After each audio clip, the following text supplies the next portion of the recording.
부활과 성령이라는 제목으로 말씀의 은혜를 나누겠습니다. 예수님은 제자들에게 말씀을 하시기를 이제 당신이 죽으셨다가 부활하시면 새로운 시대가 열릴 것이라고 말씀을 하셨습니다. 보혜사 성령의 시대가 열릴 것이라고 말씀을 하셨습니다. 성령의 시대는 예수님이 계신 그때보다 훨씬 더 너희들에게 유익할 것이라고 말씀을 하셨습니다. 우리가 지금 사는 이 시대가 바로 성령과 함께 사는 성령의 시대입니다. 성령의 시대에 사는 우리가 예수님 당시 살았던 사람들보다 유익한 것이 무엇이겠습니까?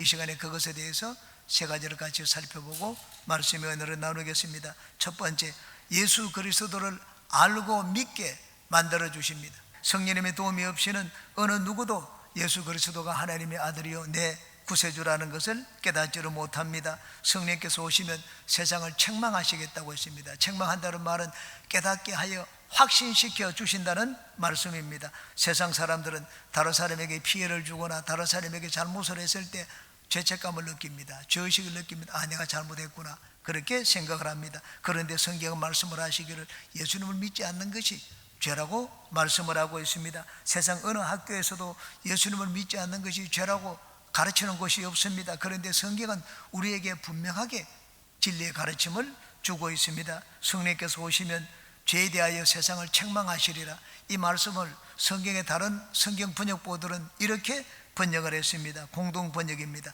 세상의 그릇된 생각을 꾸짖어 바로잡아 주실 것이다. 표준 세번역입니다. 세상의 잘못을 깨우치실 것이다. 현대인의 성경입니다. 세상에 잘못 생각하고 있는 점을 깨우쳐 주실 것이다. 여러분, 우리는 죄에 대해서 잘못 생각하고 살아왔습니다. 그런데 무엇이 죄인지 우리에게 올바로 깨닫게 해주시는 분이 바로 성령입니다. 또 의가 무엇인지, 바른 삶이 무엇인지 우리에게 깨닫게 해주시는 분도 성령입니다. 하나님 보시기에 최고의 선행이 무엇입니까? 그것은 의가 되시는 예수 그리스도를 믿고 사는 것입니다. 우리가 하나님 앞에 섰을 때 하나님이 우리를 심판하는 기준과 원칙이 있습니다. 그것은 내가 예수님을 믿었느냐, 내 속에 예수님이 있느냐 없느냐 하는 것입니다. 우리가 의를 얻는 길은 예수님을 믿는 것입니다. 왜냐하면 하나님 보시기에 의는 오직 예수님이시기 때문입니다. 그러므로 우리가 예수님 안에 있고 예수님이 내 안에 있으면 하나님은 그런 자를 의롭게 보아 주십니다. 바울 사도는 누구보다도 예수님을 잘 알았습니다. 처음부터 그런 자가 아니었습니다. 예수님을 잘 아는 자들은 3년 동안 예수님을 따라다닌 제자들이었습니다. 바울 사도는 예수님을 따라다니지 않았습니다. 바울 사도는 예수님이 누군지도 몰랐습니다. 만나보지 않았습니다. 오히려 예수님을 나사렛 이단의 괴수라고 여겼습니다. 그랬던 바울이 다메섹 도상에서 부활의 예수님을 만났습니다. 눈이 멀었습니다. 다메섹으로 가서 아네니아 집사의 방문을 받았습니다. 아네니아 집사가 그를 위해서 기도해 주자 눈에 덮였던 비늘이 벗겨졌습니다. 즉시로 눈이 떠졌습니다. 그리고는 성령의 충만함을 받았습니다. 성령의 충만함을 받은 뒤 바울 사도는 이 제자들을 만나기 위해서 예루살렘으로 가지 않았습니다. 뛰어난 제자들, 그들을 만나가지고 예수님이 과연 어떤 분이신지 그들에게 나가서 배우지를 않았습니다. 바울 사도는 아라비아 광야로 갔습니다.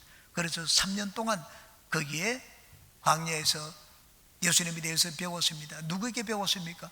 성령님께 배웠습니다. 갈라디아서 1장입니다.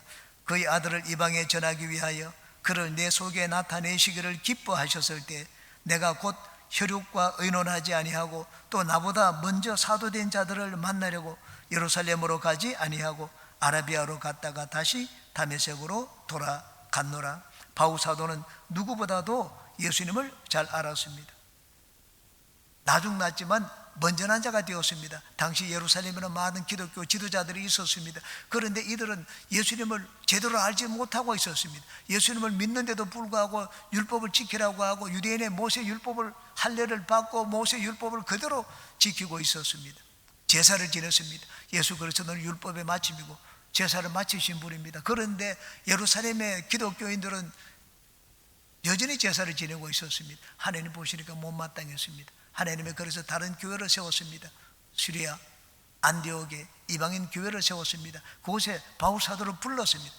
바울 사도가 그 교회를 가르치게 되었습니다. 그래서 시리아 안디옥 교회는 예수님이 누구신지, 복음이 무엇인지, 구원이 무엇인지 누구보다 잘 알게 되었습니다. 왜냐하면 누구보다 예수님을 잘 아는 바울 사도의 가르침을 받았기 때문입니다. 알렉산드리아에서 난 아볼로라고 하는 뛰어난 유대인 학자가 있었습니다. 그가 에베소에 왔습니다. 에베소 와서 사람들을 가르치는데 많은 사람들에게 감동을 주었습니다. 그 가르침을 듣고 있던 자들 중에 브리스길라와 아굴라 부부가 있었습니다. 가만히 듣고 있다가 그를 나중에 몰래 불렀습니다. 자기 집으로 초청해가지고 예수님의 가르침에 대해서 더 자세하게 설명을 해주었습니다. 사도행전 18장입니다.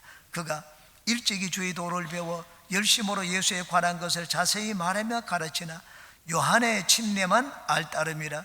그가 회당에서 담대히 말하기 시작하거늘 브리스길라와 아굴라가 듣고 데려다가 하나님의 도를 더 정확하게 풀어 이르더라. 이 아볼로는 요한의 침례만 알았다고 했습니다. 다른 말로 하면 성령 침례는 몰랐다는 말입니다. 브리스길라와 아굴라 부부가 이 아볼로를 부른 이유가 있습니다. 성령 침례에 대해서 설명을 해주고 성령 침례에 대해서 가르치기 위해서였습니다. 과연 아볼로는 브리스길라와 아굴라의 가르침을 받았습니다. 성령 침례를 받았습니다. 그러고 난 다음에 아볼로가 나가서 사역을 하자 말만 잘하는 것이 아니었습니다. 거기에는 이제 은혜가 뒤따르기 시작을 했습니다. 우리에게 예수님에 대한 모든 것을 깨닫게 해주시고 가르쳐 주시는 분이 성령입니다. 그러므로 여러분이 영혼을 구원하고 예수님을 더 알고자 하면 성령의 충만함을 구하시기 바랍니다. 또한 성령님은 무엇보다도 우리를 그리스도께로 인도하여 주시는 분입니다. 성령님은 하나님의 택하신 자들을 잘 아십니다. 그들을 일일이 찾아가십니다. 그리고 그 발걸음을 인도해서 예수 그리스도께 나오도록 만드십니다. 우리는 다 예수님을 믿고 주님 앞으로 나왔습니다. 내 발로 나왔습니까? 내 머리로 깨달아 나왔습니까? 그렇지 않습니다. 성령의 감동과 깨달음입니다. 성령이 우리를 부르셨기 때문에 오늘도 우리는 주님 앞에 나오게 되었습니다. 여러분, 어린아이들 아직까지 이성이 발달하지 않았습니다. 5살, 6살짜리 아이가 성경에 대해서 뭘 알 수가 있겠습니까? 그런데도 우리 유아부 유치부 보면 애들이 있습니다. 어린아이에게 누가 예수님을 가르쳐 주셨습니까? 성령님입니다. 예수님을 더 알고 사랑하고 섬기기를 원하는 여러분들은 더욱더 성령으로 충만하시기 바랍니다. 성령께 가르침을 받고 성령의 인도를 받으며 사는 여러분 되시기를 주님의 이름으로 축원합니다. 두 번째, 우리를 모든 진리 가운데로 인도하여 주십니다. 성령은 진리의 영입니다. 거짓의 영은 우리를 거짓말하게 만들지만 진리의 영은 우리에게 진리 가운데로 인도하여 주십니다. 13절입니다. 그러나 진리의 성령이 오시면 그가 너희를 모든 진리 가운데로 인도하시리니 그가 스스로 말하지 않고 오직 들은 것을 말하며 장래일을 너희에게 알리시리라. 성령은 우리를 진리 가운데로 인도하되 무엇보다도 성경 말씀에 진리 가운데로 인도하여 주십니다. 이 세상에 진리가 어디 있습니까? 세상 학문은 진리가 아닙니다. 참된 진리는 하나님의 말씀입니다. 예수님이 이 땅에 계실 때 가르치신 가르침은 바리새인과 서기관들의 그것과 같지 않았습니다. 바리새인과 서기관들이 가르치는 것과는 너무나 다르게 새롭게 들렸습니다. 그래서 듣는 사람들은 생각을 했습니다. 야, 이분이 서기관과 바리새인들을 가르침과는 전혀 다른 가르침을 전하느냐, 새로운 가르침인가, 그렇게 생각을 했습니다. 그런 자들에게 예수님은 이렇게 말씀을 하셨습니다. 마태복음 5장 17절입니다. 내가 율법이나 선지자를 폐하러 온 줄로 생각하지 말라. 폐하러 온 것이 아니요 완전하게 하려 함이라고 했습니다. 완전하게. 바리새인과 서기관들은 성경 박사였습니다. 그러나 그들은 성경의 절반밖에 알지를 못했습니다. 성경의 절반은 감추어져 있었습니다. 예수님이 그 감추어진 절반을 가르쳐 주시기 위해서 이 땅에 오셨습니다. 예수님의 가르침은 아주 탁월했습니다.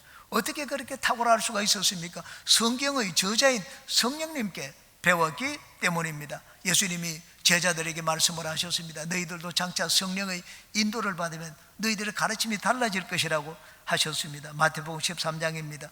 예수께서 이르시되 그러므로 천국의 제자된 서기관마다 마치 새것과 옛것을 그 곳간에서 내오는 집주인과 같으니라. 집주인은 물건이 어디 있는지 압니다. 새것은 어디 있고 그냥 헌 것은 옛것을 어디 두었는지 잘 압니다. 그런데 서기관과 바리새인들은 옛것밖에 몰랐습니다. 율법밖에 몰랐습니다. 그런데 천국의 서기관 된 자들, 성령님의 가르침을 받는 서기관들은 새로운 것을 안다고 했습니다. 이들은 반쪽밖에 알지를 못하고 있었습니다. 그런데 예수님은 오셔서 그 다른 반쪽을 가르쳐 주셨습니다. 왜냐하면 성령의 가르침을 받으셨기 때문입니다. 베드로가 성령을 받고 난 다음에 온 천하 만국에서 모인 경건한 유대인들 앞에서 설교를 했습니다. 베드로의 설교를 들은 무리들이 다 깜짝 놀랐습니다. 왜냐하면 베드로가 성경을 너무나 잘 알고 있었기 때문입니다. 서기관도 아닌데, 바리새인도 아닌데 베드로가 성경을 해석하는 걸 보고 깜짝 놀랐습니다. 요셉 말하기를 마지막 때가 되면 하나님은 누구에게나 성령을 준다고 하지 않았느냐. 우리 같은 사람에게도 하나님의 성령을 주신다고 했는데 바로 지금이 그때라고 했습니다. 다윗이 의로운 자는 음부에 불에 두지 않는다고 했는데 자기를 두고 한 말이겠느냐. 다윗이 무덤이 우리에게 환하게 보여지고 있지 않느냐. 다윗은 자기를 두고 한 말이 아니라 메시아에 대한 예언을 하셨다고 했습니다. 의인은 음부에 불에 두지 않고 부활하셨다. 바로 그분이 예수님이라고 해서 복음을 전했습니다. 이들은 성령의 감동을 받았습니다. 그 마음에 찔려서 모두가 다 예수님을 믿게 되었습니다. 나중에는 바울 사도가 베드로가 복음을 전하다가 체포당했습니다. 최고 법정인 산헤드린 공회 앞에 서서 재판을 받았습니다. 재판을 받는데 베드로가 담대하게 성령 충만하여 그들에게 말씀을 전했습니다. 건축자들의 버린 돌이 모퉁이에 머릿돌이 되었느니라. 이들이 할 말이 없었습니다. 보니까 베드로가 배운 이 학문이 없는 자인데 그렇게 성경 말씀을 정확하게 이해하고 잘 적용하는 걸 보고는 이들이 깜짝 놀랐습니다. 풀어주었습니다. 진리의 영이신 성령께서는 우리를 진리의 말씀 가운데로 인도하여 주십니다. 성령님은 성경의 진리뿐만 아니라 우리를 바른 삶의 진리 가운데로 인도하여 주십니다. 제가 처음 예수님을 믿자 저희 누님은 전화를 해서 저에게 늘 매일 저희 신앙생활을 인도해 주었습니다. 저희 누님이 저한테 가르쳐 준 것은 성경적인 지식이 아니었습니다. 삶의 진리였습니다. 늘 전화해가지고 형거나 오늘은 이 옷을 사러 갔는데 옷을 한번 입어봤다가 놓고 나오니까 뒤에서 성령님이 그렇게 하면 안 된다. 그것은 죄다. 그렇게 말씀하시더라고요. 하십니다. 또 한 번은 오늘은 콩나물을 사러 갔는데 콩나물을 이렇게 들어보고 안 쏘고 부실해서 놓고 나오니까는 성령님이 뒤에서 그렇게 하는 것은 죄다. 그렇게 말씀하시더라고요. 했습니다. 여러분 콩나물을 들어다 놓고 옷을 입었다 벗어놓는 거 성경에 나와 있지 않습니다. 우리 생활입니다. 생활 가운데 어떻게 하는 것이 바른 것인지 옳은 것인지 가르쳐 주시는 분이 성령이더라. 그런 말씀을 저는 누나에게 들었습니다. 처음에는 제가 너무나 답답했습니다. 알지를 못하기 때문에 누나 그러면 성령이 어디에 말씀을 하시는가 귀로 들리는지 물어봤습니다.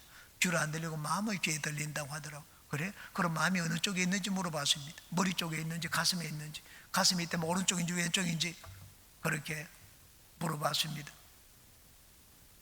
그런데 마음의 말씀을 하시는데 저는 처음에 그 의미를 깨닫지를 못했습니다. 나중에 얼마 가지 않아서 저도 그런 체험을 했습니다. 성령이 말씀하시는 그 음성을 들었습니다. 한 번은 처음 저희들을 이 신방원 여성초장님 집에 저희들이 구육 예배를 드릴 때인가 저희 아내와 함께 갔습니다. 제가 아내에게 얘기를 했습니다. 우리가 가는데 그냥 빈손으로 가지 말고 우리가 도움을 입었으니까는 고기라도 한 건 사가지고 가자. 그랬더니만은 아내가 저한테 얘기하더라고요. 여보, 우리 생활비가 얼마인데 고기를 사가지고 가느냐. 큰 소리를 얘기하길래 내가 꼼짝을 못했습니다. 돈도 못 벌어주니까. 근데 속으로 기도했습니다. 성령님, 나는 고기를 사가는 게 좀 옳은 것 같은데 아내는 아니라고 합니다. 고기를 사가는 것이 좋은 것 같으면 아내의 마음을 바꿔달라고 했습니다. 1분도 가지 않았습니다. 1분도 가지 않다가 조금 전에만 해도 그렇게 음성을 높여가지고 저한테 반대를 하다 아내가 태도가 바뀌었습니다. 여보, 당신 말대로 고기 한 건 사가지고 가자고 말하는 것을 들었습니다. 여러분, 우리 삶에 일어나는 크고 작은 일들은 성경에 기록되어 있지 않습니다. 어떤 이 경우에 내가 어떻게 하는 것이 옳은 것인지 바른 것인지 기준이 절대적인 기준이 없습니다. 그때 우리에게 올바른 가르침을 주시는 분이 성령입니다. 성령님은 모든 진리 가운데로 우리를 이끄신다고 했습니다. 성경의 진리뿐이 아닙니다. 인간관계, 대인관계의 진리도 가르쳐 주시는 분이 성경이고 삶에서 어떤 행동을 해야 되는 것이 옳은지 기독교인의 바른 행동에 대해서 가르쳐 주시는 분이 성령입니다. 그러므로 하나님이 기뻐하시는 바른 삶을 살기 원하는 여러분들은 더욱더 성령으로 충만하여 성령과 함께 대화하며 사시기를 주님의 이름으로 축원합니다. 세 번째입니다. 십자가와 부활의 능력을 증가하여 주십니다. 한번 따라 하시기 바랍니다. 성령님은 십자가와 부활의 능력을 증가하여 주신다. 성령님은 십자가 구원의 능력을 증거하여 주십니다. 십자가는 결코 실패한 장소가 아니라 마귀의 모든 능력을 파하고 우리를 구원하신 장소다 하는 걸 증거하여 주시는 분이 성령입니다. 고린도전서 1장 18절입니다. 십자가의 도가 멸망하는 자들에게는 미련한 것이요 구원을 받는 우리에게는 하나님의 능력이라. 멸망하는 자들, 성령의 가르침을 받지 못하는 자들입니다. 십자가가 너무 어리석습니다. 저 십자가에 달린 죽은 예수를 왜 누가 믿느냐?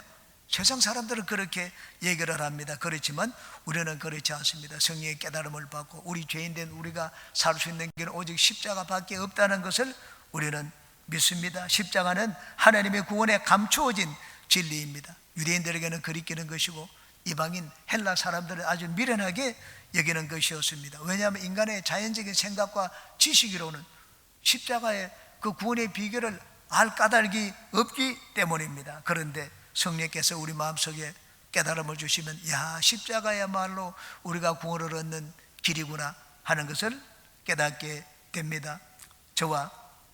저는 저희 누님 집에 놀러가서 밤새도록 누나와 신앙 논쟁을 했습니다. 저희 누나는 십자가를 얘기했습니다. 십자가에 달린 예수님 형건한 너저를 위해서 죽었다. 십자가를 얘기해도 저는 인간의 학문적인 지식과 이성을 가지고 그 십자가를 받아들일 수가 없었습니다. 누나가 말하는 말이 다 미련하게 들렸습니다. 그런데 다음날 아침에 버스에 올라탔습니다. 버스에 올라타가지고 성령님의 방문을 받았습니다. 누가 저에게 예수 믿으라고 전한 자가 아무도 없었습니다. 불과 한 10분도 되지 않았습니다. 버스에 타서 성령의 방문을 받고 10분 안에 성령님이 내 마음을 만지시자 그 안에서 통곡을 했습니다. 그리고 예수님을 제 구주로 모셔드렸습니다. 예수님을 구주로 모셔드리는데 여러분 1년이 걸린 것이 아닙니다. 강의를 60분 동안 며칠 동안 들은 것도 아닙니다. 성령님이 마음을 만지시자 그 순간에 저는 예수님을 제 구주로 모셔드렸습니다. 십자가 구원의 진리는 감추어진 진리입니다. 예수님의 제자들이 3년 동안 예수님을 따라다녔습니다. 십자가 구원의 진리를 알았습니까? 몰랐습니다. 예수님이 십자가에 달려 돌아가시자 이제는 모든 것이 끝장났다. 손 털고 집으로 돌아갔습니다. 고기 잡으러 돌아가고 엠마오로 제자들이 돌아가고 각자가 뿔뿔이 흩어져 제 길로 돌아갔습니다. 십자가 구원의 진리를 알지를 못했기 때문입니다. 그런데 나중에 성령을 받고 난 다음에는 달랐습니다. 성령을 받고 난 다음에 십자가의 말로 우리가 구원을 얻는 것이구나 하는 것을 깨닫게 되었습니다. 베드로가 오순절날 성령을 받고 난 다음에 그 경건한 유대인들이 모인 무리 앞에 나가서 설교를 했습니다. 그들은 예수님을 잡아 죽이는데 앞장선 자들이었습니다. 십자가에 못 박으라고 외치던 자들이었습니다. 그런 그들에게 베드로가 말씀을 전했습니다. 그리고는 이렇게 말을 했습니다. 사도행전 2장 36절입니다. 그런즉 이스라엘 온 집은 확실히 알지니 너희가 십자가에 못 박은 이 예수를 하나님이 주와 그리스도가 되게 하셨느니라. 십자가에 못 박은 이 예수를 하나님이 주와 그리스도가 되게 했다고 했습니다. 여러분 인간의 이성으로 깨달을 수가 있겠습니까? 베드로와 함께한 성령께서 그 무리들의 마음도 만졌습니다. 베드로의 이 말을 듣자 그들은 베드로에게 질문을 했습니다. 그래, 그러면 우리가 어찌 하면 좋을꼬? 예수님을 십자가 우리가 못 박았는데 어찌 하면 좋을꼬? 너희 죄를 회개하고 예수 이름으로 침례를 받으면 구원을 얻는다고 했습니다. 게다가 성령을 선물로 받을 것이라고 말씀을 했습니다. 이 세상에 어느 누구도 인간의 지혜로 십자가 구원의 능력을 깨닫지를 못합니다. 그것은 감추어진 비밀입니다. 그런데 성령께서 오셔서 우리에게 깨달음을 주시면 배우지 못한 자, 약한 자, 미련한 자, 무식한 자, 강도 같은 자, 도적 같은 자, 그들도 다 예수님을 구주로 모셔드리게 됩니다. 기적 중에 기적입니다. 성령님은 우리 인간의 자연인으로서는 깨달을 수 없는 진리를 깨닫게 만들어 주시는 분입니다. 그 다음 성령님은 또한 마귀의 권세에 대한 승리를 증거하여 주십니다. 예수님의 십자가는 마귀의 모든 능력을 깨뜨리고 승리하신 장소입니다. 예수님의 부활은 우리를 두렵게 하는 사망 권세를 깨뜨리신 장소입니다. 이 십자가의 능력, 부활의 능력을 증가하여 주시는 분이 성령입니다. 14절을 한번 다시 보시겠습니다. 그가 내 영광을 나타내리니 내 것을 가지고 너에게 알리시겠습니다. 성령님이 오시면 예수님의 영광을 나타낸다고 했습니다. 어떤 영광입니까? 십자가 이 구원의 능력입니다. 십자가 부활의 능력입니다. 사망 권세를 깨뜨리고 승리한 예수님의 영광을 말합니다. 예수님은 이 땅에 계실 때 모든 병든 자를 고쳤습니다. 죽은 자를 살렸습니다. 상처받은 자, 절망 가운데 있는 자들을 위로해 주셨습니다. 생명을 나누어 주셨습니다. 이것이 바로 예수님의 영광입니다. 이 예수님의 영광은 예수님의 유대 땅에 계실 때 3년 동안 소수의 사람들만 혜택을 받았습니다. 그런데 지금은 어떻습니까? 성령님이 오시고 난 다음에는 시간과 장소에 제한이 없습니다. 모든 시대 모든 사람들에게 성령님은 예수님의 이 영광을 증거하여 주십니다. 마가복음 16장 17절입니다. 믿는 자들에게는 이런 표적이 따르리니 곧 그들이 내 이름으로 귀신을 쫓아내고 새방언을 말하고 뱀을 집에 무슨 독을 마실지라도 해를 받지 않고 병든 자에게 손을 얹으면 나을 것이라고 말씀을 했습니다. 오늘날 성령의 시대에 사는 우리들을 두고 하시는 말씀입니다. 저는 평신도 시절 하나님의 능력을 많이 체험했습니다. 아이가 감기 들면 아침에 직장에 나갈 때 예수 이름으로 귀신을 쫓아내고 나갑니다. 저녁에 들어와서 아이들이 어떤지 묻습니다. 이미 다 나아 있습니다. 바퀴벌레가 보여서 바퀴벌레 때문에 저희 아내가 막 임신을 해가지고 배가 불러서 너무 괴로워했습니다. 예수 이름으로 바퀴벌레는 전부 다 사라지라고 명령을 했습니다. 그때 바퀴벌레가 보이질 않았습니다. 이사 갈 때까지 보이질 않았습니다. 하수구 물이 채워가지고 물이 내려가지 않았습니다. 예수 이름으로 3번 귀신을 쫓고 구멍을 찔러 보았더니만 물이 그냥 쑥 빠져 내려갔습니다. 그 옆에서 그 광경을 보고 있더니 우리 옆집 사는 홍숙이 아빠라는 분이 봤습니다. 얼굴이 빨개졌습니다. 그 다음 주일에 교회 나가자고 하니까 두말하지 않고 교회 같이 나오는 것을 봤습니다.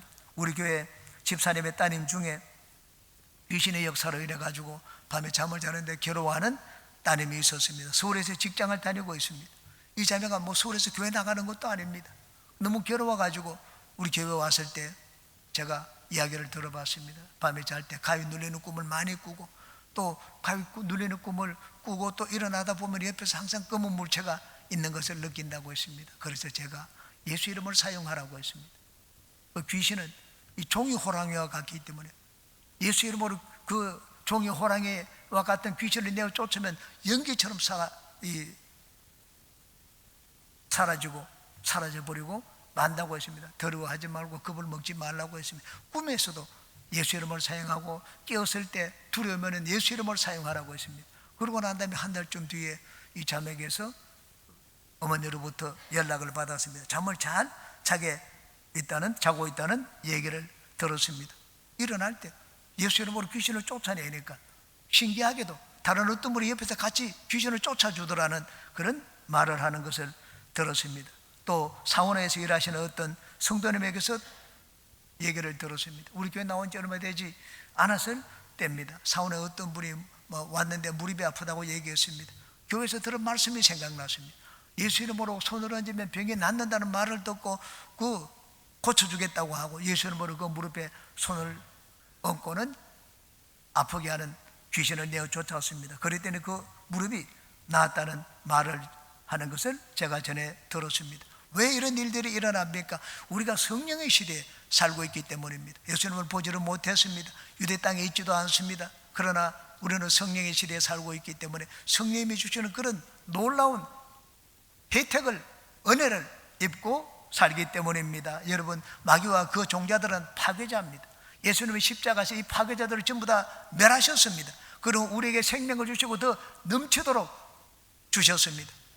십자가의 그 놀라운 비밀을 우리에게 증거하시고 깨닫게 해주시는 분이 누굽니까? 성령입니다. 그러므로 성령의 시대에 사는 우리 모두는 더욱더 성령으로 충만하여 예수님이 십자가로 이루신 그 영광을 삶 가운데 풍성하게 누리고 체험하는 삶을 사시기를 주님의 이름으로 축원합니다.